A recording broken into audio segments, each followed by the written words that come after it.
जय भीम, जय भारत, जय संविधान, जय मंडल, जय जोहर।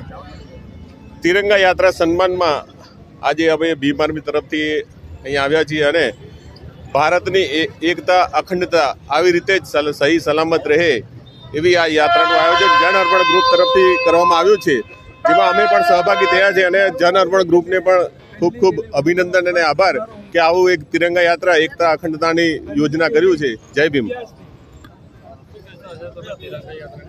આજે ભારતના ગણતંત્ર દિવસના 77 પૂર્વાસ થાય છે અને આજે આ ભારતના સંવિધાનનો દિવસ છે અને ભારતના તમામ નાગરિકોનો દિવસ છે કે કહેવાય છે કે આ આજનો દિવસ જાનવરથી લઈને ભગવાનને પણ ન્યાય આપવાનો દિવસ છે। આજે ભારતનું દેશ કેવી રીતે ચાલશે, આ દેશ ધર્મનિરપેક્ષ કેવી રીતે રહેશે અને દેશના નાનાથી નાના વ્યક્તિને ન્યાય કેવી રીતે મળશે એનું ઘડતર કરવામાં આવ્યું હતું। આજે ગણતંત્ર કહેલે નાનાથી નાના વ્યક્તિનો આજે દિવસ છે અને આ દિવસની અમે સર્વ હાર્દિક મંગલ શુભકામના આપીએ છીએ। અને જે બાબા સાહેબ આંબેડકર અને જે મહામાનવ જે ક્રાંતિકારી યોદ્ધાઓએ સુખદેવ, રાજગુરુ, ભગતસિંહ સપનું જોયું હતું કે આ મારો દેશ અમન ચેનનો દેશ બને, એ દેશને અમન ચેનનો બનાવવા માટે અમે અમારા દેશના લોકોને સંદેશ આપીએ છીએ કે આપણે જ્યારે પણ વોટ કરવા જઈએ તો આપણે જાતિ ધર્મ જોઈને ના કરીએ, હિન્દુ મુસ્લિમ જોઈને ના કરીએ, કોઈ નેતાને જોઈને ના કરીએ, આપણા દેશની વ્યવસ્થાને જોઈને કરીએ। અમે ચાહીએ છીએ કે આ દેશ એક શ્રેષ્ઠ દેશ બને અને એના માટે ભારતના દરેક લોકોએ પ્રયત્ન કરવો જોઈએ। જય ભીમ।